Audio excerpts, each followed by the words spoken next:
Right. Hello. Welcome back. This is my second or third live stream, depending on what you count. In case you were unaware, last week I went live last week, but had a few audio problems. Didn't go quite as I would have liked, unfortunately. So that's not great, unfortunately. But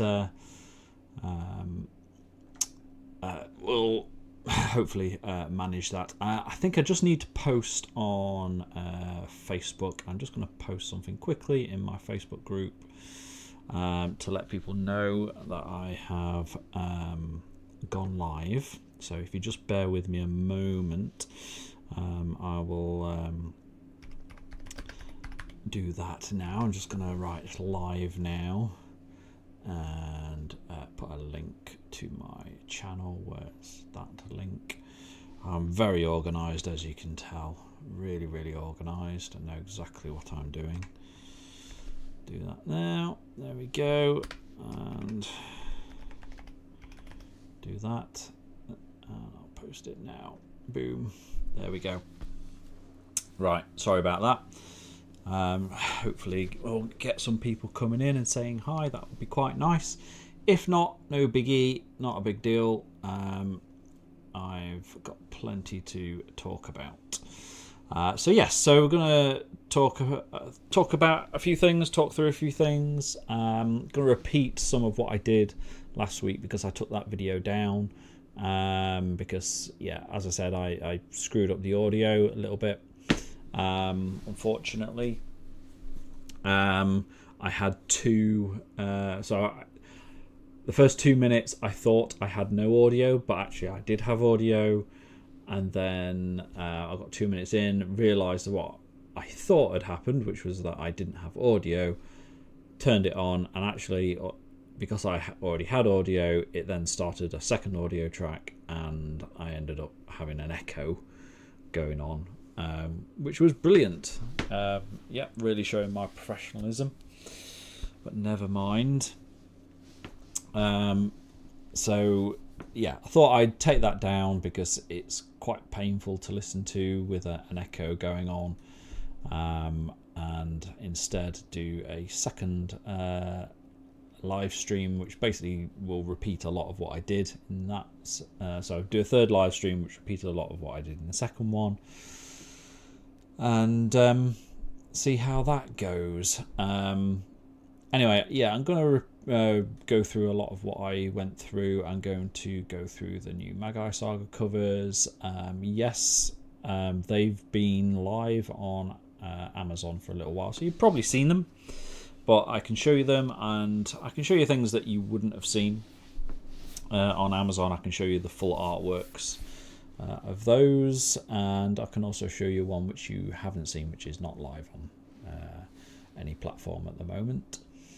What else we're going to do? I'm going to talk about what I've been doing recently, and I'm going to end with a reading from Prometheus 5, which is actually going to be coming out very, very soon. Very early next year, basically. And I can't wait to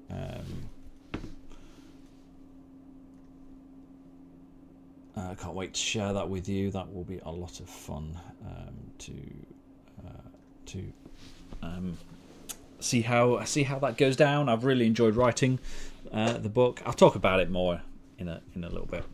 I'm getting a bit sidetracked. That's what I'm going to do. Yes, it's repeating the reading that I did last week, but that's no longer online, so it doesn't matter too much.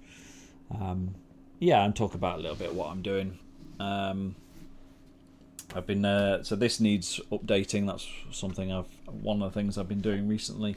So this is the Magi Saga art book, which will it's not far off being published. This is a proof that I had made, and it's got a few problems with it. Just some of the artworks are a bit faint in there, so I'm just redoing some of those before I eventually make it available, which will be a lot of fun. But in the meantime, let's talk about a few things. So I'm going to start by going through the new Magi Saga covers. So the Magi Saga is my main series of books. It's 7 books, urban fantasy, and details the adventures of Amanda, who is probably the main character that runs through my urban fantasy series. You can see her this side. This is Amanda here, standing here with the red hair. I mean, I came up with the character 30 years ago originally, and wrote the first book around 2010, 2011, 2012. Published it in 2013 initially, and she's appeared in lots of books since then. The main ones being the first series, which is the Magi Saga series, kind of a classic urban fantasy thriller series, which I'm very happy with, very proud of. I love the character, I love writing her, and it's always a lot of fun to do. And the series, which is on that shelf there, these are all the Magi Saga books, and they have had multiple covers because there's only 7 books in the series. So for instance, there's the original covers, and then there's this first full set of 7 here, and then there's the green ones, and then the blue ones, and then the symbol ones, and then I've also got this latest set of covers, so going back to the character covers after having symbol covers for a little while. And so let's talk about these. I've decided to go back to the character covers and have a new style to them, and I'm very, very happy with them. So we may as well go through them. I'll talk about them, and we'll go from there. So this is book 1. This is Magi Dawn, book 1 of the series. And if I scroll right, you can now see the full artwork of that without the cover dressing. So the main city in the series is New York, which is the background there, and you can see some eyes leering down at her, which hints at something that happens very early on in the book. So all of them have kind of a main bad guy kind of looming behind her in the sky, because I thought that would be quite a fun thing to do. So that's book 1. And then, so this is book 2. You just saw the full artwork there. So that's the actual cover, Magi Rising. And there's the full cover, full artwork for you, with Lucian in the background there, who's the bad guy from the second book. The bad guy in the first book, that's Horlak. It's not really spoiling anything to tell you their names. And then on to book 3 here. This is Magi Omen. For Magi Omen, the third book, I always like to put in the red dress that she wears in that book. It's appeared in a lot of artworks that I've done of Amanda over the years. And this is where that dress first appears, so I always like to put that on the cover. It's a bit of fun. And then a bad guy in the sky there, I won't tell you who that is. There's the full artwork, and yeah, very happy with that one as well. Very happy. Magi Edge, book 4. And here we can see Amanda showing off a tattoo that she's got. Kind of gets at the end of book 3, and there's reasons behind that. It's not just an artistic thing. It's not something she's just, I feel like getting a tattoo. No, there's reasons behind it, mystical, magical reasons why she gets this tattoo. And I thought, it's a good thing to show off in on this cover, because she gets it and deals with the fallout of things from the end of book 3.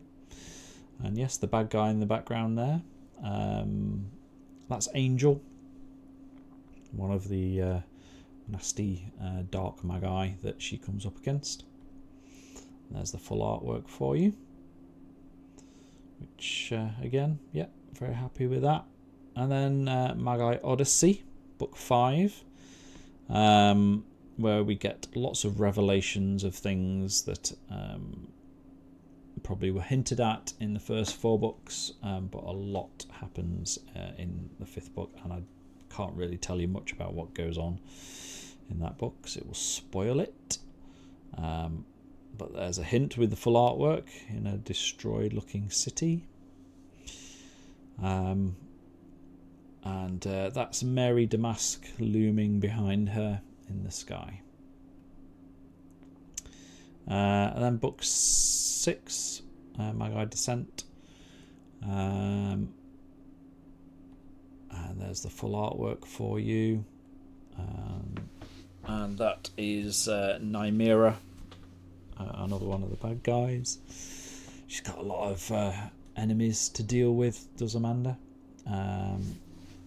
So that's book 6.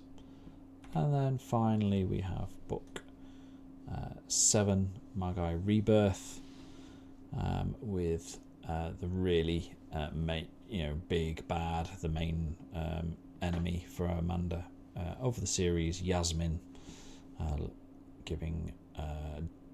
shooting daggers from her eyes, kind of, looking at Amanda there.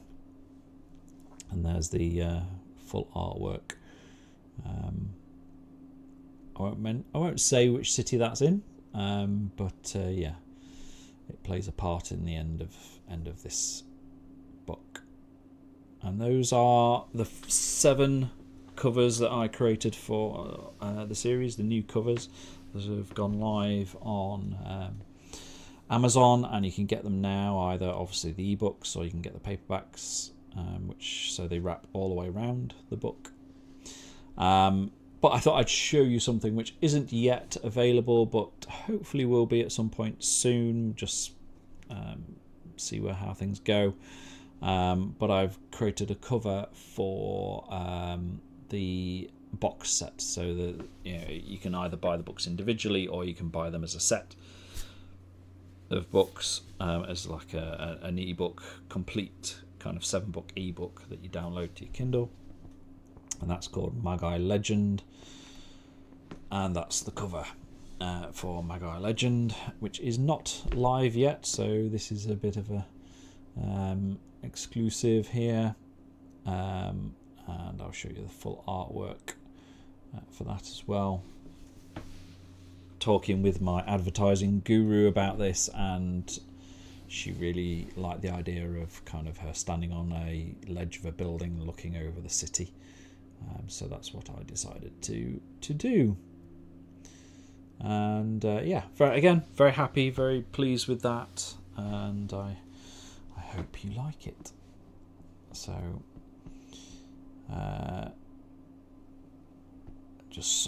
sorry, something popped up on my screen just then. So yeah, so those are the covers for the Magi Saga books, the new covers. Very happy with them. So we'll go back through to Magi Dawn, book 1. Right, so if I switch back to me. So they're all available now. You can get those on Amazon and either get the ebooks or the paperbacks right now, and get the new covers if that is of interest to you. And speaking of Magi Dawn, actually, if I go back to this, one of the things I've been doing is I'm doing a lot more with YouTube, hence why I'm talking to you now. And so one of the things that I have decided to do is try and put my audiobooks on Amazon, on YouTube.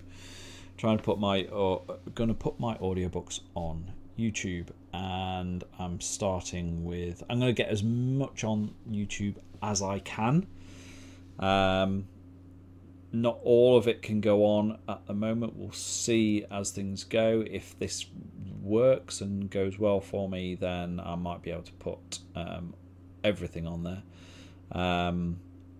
But I can certainly get quite a lot on there. I can get the 7-book Magi Saga series, and I'm currently working on that with my narrator, and we're kind of making some adjustments, and I'm sorting the files out and getting them on YouTube. And the first one is already on there, Magi Dawn. You can see it here on the screen, and so that's 7 hours of urban fantasy which you can listen to right now. It's there, you can listen to it, and I'm very, very happy with it, and I hope you enjoy it if you listen to it.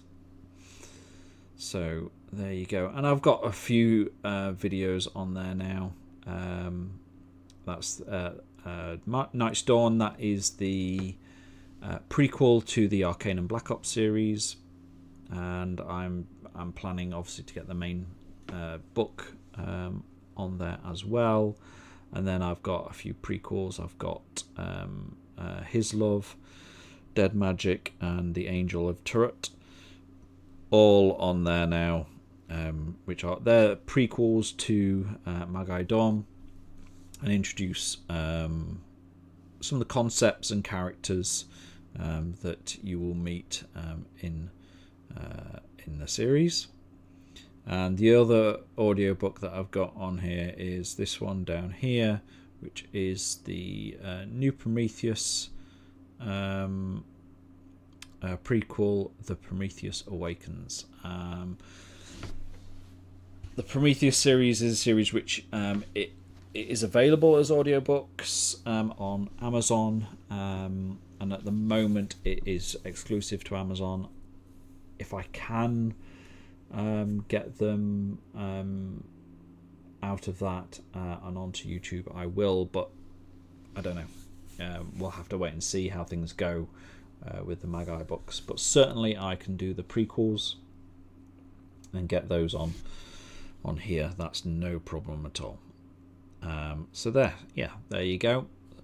So that's something I'm working on, and over the next few weeks and months I will be working through getting the rest of the Magi Saga main books and short stories that go along with it, with the main books. And if it goes well, I'll probably move on to the following the series that follow on from the Magi Saga, which is Star Magi. I'll just remind myself. And then probably the Academy books and the Magi Argent books as well. Because why not? I'm enjoying putting the videos on YouTube, and I have plans for, as I mentioned in the first live, I have plans for a kind of ongoing kind of Arcanum series, which I think should be a lot of fun and move the story forward a little bit, which will be good. So, talked a little bit about YouTube there and what I'm doing.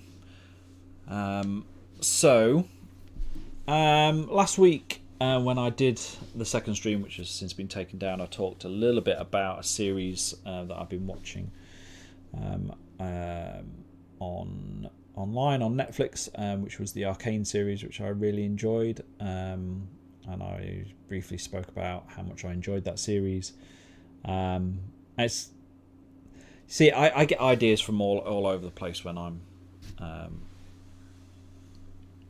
coming up with my stories, and often, I'll watch something and it just sparks an idea which sends me spinning off. Arcane, I thought was brilliant, amazing series, beautiful to watch, great visuals, really good story which I really got involved and engaged with, and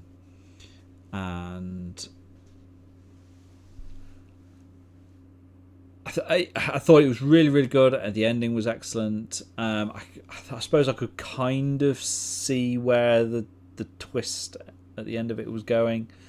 As that was happening, I was like, yes, I see what you're doing. But it didn't detract from it at all. I thought it was really, really good, and actually it kind of made me think about what I could do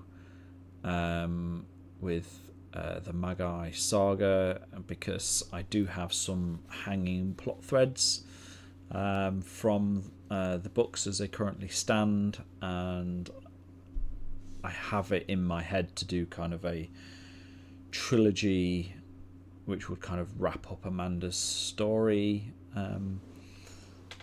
which is kind of finished anyway. It's one of those weird things where it's kind of already finished, because at the end of Star Magi, it kind of finished her story, and then I wrote the Wedding Vows short story, which really kind of ended her story. Maybe I could probably do a live stream which talks about this more in a bit more depth, and talk about my feelings about Amanda and the Magi Saga story and where I'm at with that. Maybe that could be quite an interesting thing to chat about and discuss. So maybe I'll leave that and won't go too deep into it. But anyway, it did give me an idea for how I could probably take my idea for this closing epic trilogy to end her story. That side. So yeah, something to think about, but we'll see. So let's finish off with a reading. So I'm going to do a quick reading from the fifth book in my cyberpunk series, The New Prometheus. So this is a series that I originally released in 2017. A cyberpunk series which is very much kind of a homage and love letter to my love for the cyberpunk genre, and specifically things like Ghost in the Shell, Blade Runner, that kind of thing, which Akira, which I love, had a big influence on my storytelling and whatnot in those early years. I love all those series, and I really wanted to. So I mean, I can talk a little bit about the New Prometheus. It originally started life as a university project, and a university. I did animation at university, and the final year I had to create a final film, and what I ended up doing was a short cyberpunk film which was called The New Prometheus, which was an homage to my love for things like Ghost in the Shell and that kind of thing. And then years later, I was 4 books into the Magi Saga series, and the trailer for Hollywood's adaptation of Ghost in the Shell came out with Scarlett Johansson, and it inspired me to write some cyberpunk. And so I decided to take my new Prometheus idea and rework it and turn it into a series of novels. And so I wrote those first 4 books in the new Prometheus series back then in 2017. I love those books, and Frankie, the main character, really, really happy with them, and they did well for me. They did really, really well, but I didn't finish the story. I was 4 books in. I kind of had a kind of soft stopping point at the end of book 4, but there was unanswered questions from the series, and it was always on my mind to go back to the series at some point and write the ending to it, which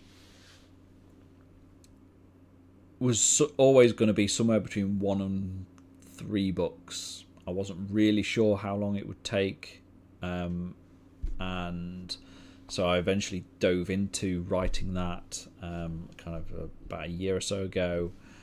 And after plotting and writing that book, I think it's pretty clear to me now that it's going to be 2 books to finish Frankie's story. Certainly it didn't finish at the end of the 5th book, which I have written. It is edited, it is done, it is ready to go, and will be released early next year. In fact, if I just get this up, I can switch over, and you can see that it is available. It is available right now. I'll just move myself down there. So yeah, the 5th book in the new Prometheus series is the Prometheus Deception, and it is available. It is on pre-order right now. It comes out on February 13th next year. And the first 4 books in the series have not been available for a few weeks, but they are now available again.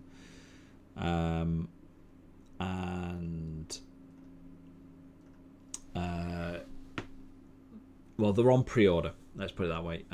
So the first book, The New Prometheus, is re-released under my Andrew Doyle name on Amazon from the 19th.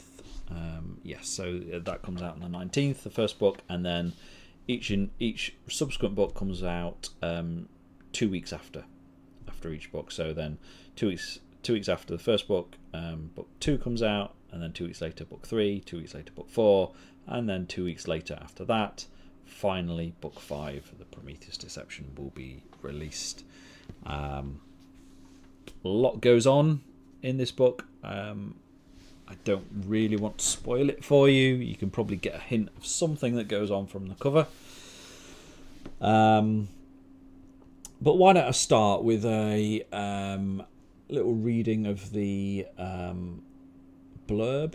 I can read the blurb out to you so you get an idea of what is going to be going on in this book. So let's do that. The Prometheus Deception.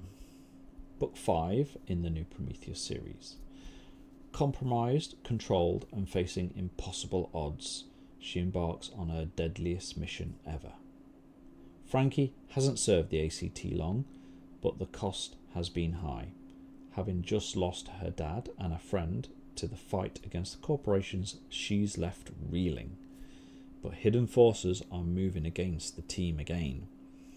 Russian agents kidnap the British Prime Minister, then they attack the ACT headquarters. Frankie fights for her life and the lives of her friends as secrets and motives are revealed. With her cybernetic body rebelling against her, she's forced into a difficult position with no escape and no choice. The stakes couldn't be higher. 2 countries clash and war looms. The lives of millions depend on her. Frankie must fight against the odds in her most difficult mission yet, no matter the cost. And there you go. Gives you a hint of what book 5 is all about. So please go ahead, and if you're interested, pick it up, grab the pre-order, so you've got it when it comes out. That would be awesome. So I think I will finish off with a reading from book 5, from the start of book 5, to give you an idea of what is to come. Again, I did this last week, but obviously that video is no longer available, so I thought I'd do it again, just so that it is out there for people to listen to. So here is a reading from the Prometheus Deception. A link message appeared in her HUD from him. She opened it. Debrief in the ops room. Can you come? She glanced over at Gibson and nodded. He mirrored the gesture and returned to the lift. I'm sorry, Mum, but I have to go. Duty calls, she said, and stepped away from her grieving mother. Of course, I understand. You do what you need to do. I'll just stay here for a little longer, okay?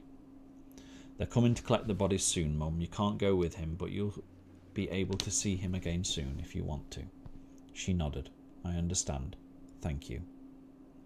Frankie smiled and left her mother to work through her emotions. She made her way back across the room to where Gibson was waiting at the lift. Sorry to interrupt, Gibson said, wearing a meek smile.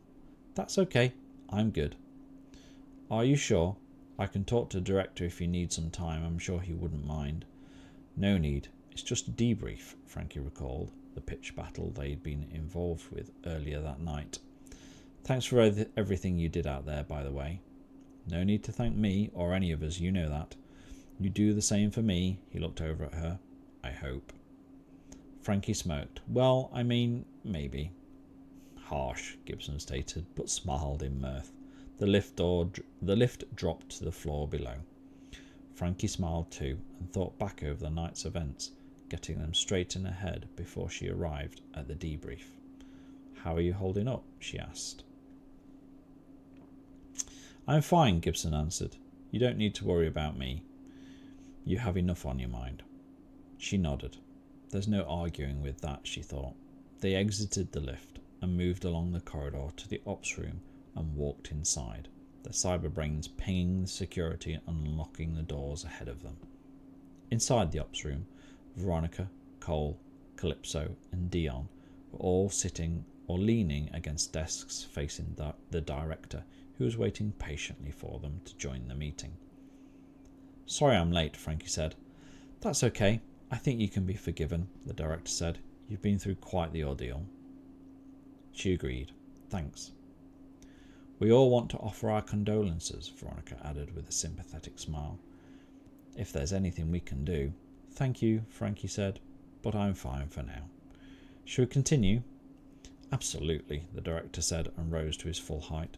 In spite of the casualties, I think you all handled yourself well tonight, and we had a satisfactory conclusion. He stared over at Frankie. Your call to spare Hellion was perhaps not what I would have done, but that was your call and I respect your choice. Thanks, Frankie answered. It was clear that Psytech had abandoned her and was leaving her there to die, and given that I'd already killed Hellion's sister prior to this during the support building siege, I considered us even. I understand, William said. You know what was odd? Gibson asked. Psytech's retreat from the fight and their abandonment of one of their top agents. It seemed very out of character for them. Do you have any thoughts about this? I assume that Hellion became something of a liability, Frankie said, summarising her thoughts on the issue. That was my conclusion too, the director agreed. Hellion had a vendetta against Frankie, which made her difficult to control and thus a liability. Psytech will have little patience for indulging that kind of thing. Are you sure? Callisto asked. They've had it in for Xenox since the moment he escaped, Frankie too. Absolutely, Frankie said. Hell, they kidnapped my wife and child, remember? They're the king of petty vendettas. Fair point, the director conceded. But why did they retreat and abandon Hellion? I think I have an idea why, Dion said. He was sitting at a desk staring at a terminal screen. After a couple of quick clicks, the main viewing screen on the wall lit up with a news report, the presenter's voice filling the room. It seems that the Prime Minister's official country house has been attacked tonight by a force of highly trained and well-armed special forces who have left several dead and the house itself ablaze. Details are few and far between, but we are getting word that the Prime Minister, Susan Weaver, is, as of right now, missing. Yes, you heard me correctly. The Prime Minister of the UK is missing and presumed kidnapped by this armed group. We have no idea where she is or what the demands of this group are. We also don't know if these are part of a terrorist group or are state-sponsored actors working for a foreign government. Instantly the room was abuzz with activity. Everyone watched in shock and accessed the net to find out what they could. What the hell is going on? Veronica asked. Is this the corporations? Cole added. This would explain Cytek's sudden retreat if they are bigger fish to fry, Dion stated. Frankie nodded. It certainly would. Are you suggesting Cytek has something to do with this? Veronica asked. Kidnapping the PM, I mean, really? I wouldn't put it past them, Gibson stated. Me neither, Frankie said. Susan was the one to found the ACT, and she's been fighting the corps the whole time. They hate her, so why wouldn't they do this? This is mad, Veronica muttered. This is war, McCall countered, verbalising Frankie's thoughts. Cytek didn't care about prime ministers. They cared about their own power that Susan and the ACT had been chipping away at. I agree. This has the corporations written all over it, Frankie eyed the director. Sir, is there anything we can do? He glanced her way. Right now, I'm not sure. I'm still trying to link up with our intelligence services, but I'm not having much luck. Frankie frowned. That didn't sound right. Really? The word had barely left her mouth when the lights shut off and the hum of the computers and air conditioning whirred down to a stop. 1 second later, the generators and emergency lighting kicked in, along with the red glow of a security alarm. In the brief silence that followed, several explosions in quick succession blasted in the distance. I'm registering several security breaches around the building, Dion called out. We're under attack. Damn it, Frankie hissed. Where? All over the place. The main ground floor entrance, the parking garage, hangar bay loading doors, rooftop, and a wall breach on the eastern side in the alleyway. But I'm having trouble tracking them using the emergency power. You mentioned the hangar bay? Shock caught Frankie's breath. I did, Dion confirmed and peered up at her. Mum, Frankie hissed. And there we go.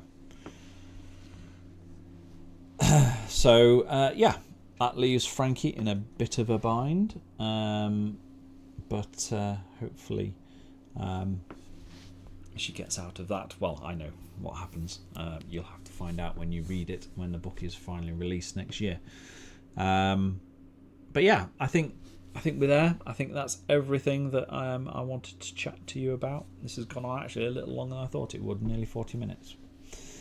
I enjoy doing these. We didn't really have anyone turn up tonight, unfortunately. But never mind. I will keep doing these because I quite enjoy doing them, to be honest. So, thank you for watching. If you eventually get around to watching this, it's always great to chat. And I will keep doing them. So keep an eye out on my Facebook page. That tends to be where I announce them. And it's always fun to talk. So I think we'll leave it there. I've had a good night. It's getting late here, so we'll call it a day. So